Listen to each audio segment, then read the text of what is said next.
नीले बाबा का ताला जंगल का सबसे बड़ा रहस्य। बहुत समय पहले की बात है।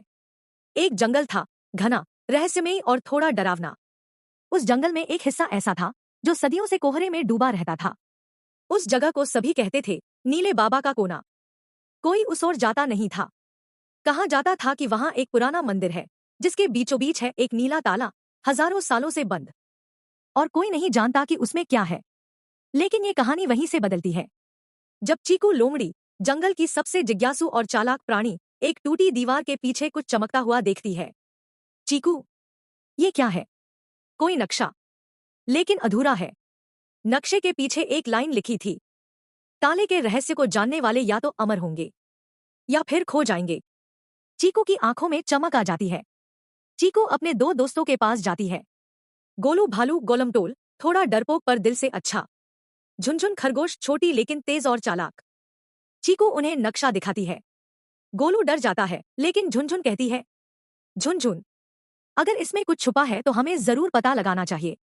तीनों निकल पड़ते हैं उस ओर जहां नक्शे के पहले निशान की जानकारी है। उन्हें एक पुरानी सूखी झील में एक पत्थर मिलता है, लेकिन जैसे ही वो उसे छूते हैं पूरा वातावरण बदल जाता है और हवा में एक फुसफुसाती आवाज गूंजती है। ताले की पहली आंख जाग चुकी है। नक्शे में 5 पत्थरों की जगहें थी। हर पत्थर के साथ एक रहस्य, एक रक्षक और एक सच्चाई छुपी थी। पहला पत्थर, जल की गुफा। एक जलपरी जैसे दिखने वाले कछुए ने पहरा दिया था।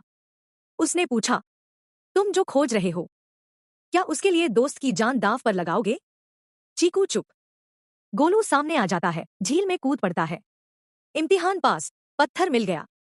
दूसरा पत्थर, हवा की घाटी। यहाँ तेज हवाओं में उड़ते थे जादुई पंख। झुनझुन अकेले अंदर गई, लेकिन उसे लगा कोई उसे देख रहा है। एक छाया जो उसका रूप बनाकर उसे बहका रही थी। लेकिन उसने पहचान लिया, झूठी मैं, सच्ची मैं नहीं होती। इम्तिहान पास, दूसरा पत्थर मिल गया। तीसरा पत्थर, आग का दरबार। यहाँ था तपता मगरमच्छ, जो असल में नीले बाबा का शिष्य था। वो कहता है, ताला केवल उसे खुलेगा जो खुद को खोने को तैयार हो। गोलू ने कहा, मैं चीकू और झुनझुन के लिए सब छोड़ सकता हूँ। आग ठंडी पड़ गई और पत्थर मिल गया। अब तीनों के पास है 3 पत्थर, 2 और बाकी हैं। पर अब जंगल बदल रहा है। कुछ जानवरों की आंखें चमकने लगी हैं। हर तरफ एक नाम गूंजने लगा, काला साया। चौथा पत्थर, आईने की गुफा। यहाँ हर कोई खुद का डर देखता है। चीकू को दिखता है वो अकेली है और सबने उसे छोड़ दिया है। पर वो कहती है, अगर सच्चे हो तो रह जाओ, वरना हट जाओ। आईना टूटता है, पत्थर मिलता है। 5वां पत्थर, नींद की घाटी। यहाँ वो सभी सो जाते हैं, सिर्फ झुनझुन जागती है। उसे एक रहस्य में उल्लू मिलता है जो कहता है, अगर तुम चाहो तो खुद अमर बन सकती हो। पत्थर लेकर भाग जाओ। लेकिन वो लौटती है, सबको उठाती है। सच्ची दोस्ती जीतती है। अंतिम पत्थर मिल जाता है। अब 5 पत्थर नीले ताले के सामने हैं। मंदिर फिर से चमकने लगा है। जैसे ही पत्थर ताले में डाले जाते हैं, एक गूंज उठती है, नीला बाबा वापस आ रहा है। नीला ताला खुलता है और सामने आता है एक नीला प्रकाश और एक साया। नीला बाबा प्रकट होते हैं, पर वो कोई साधारण संत नहीं है। वो जंगल के पहले राजा थे जो खुद को अमर बनाना चाहते थे।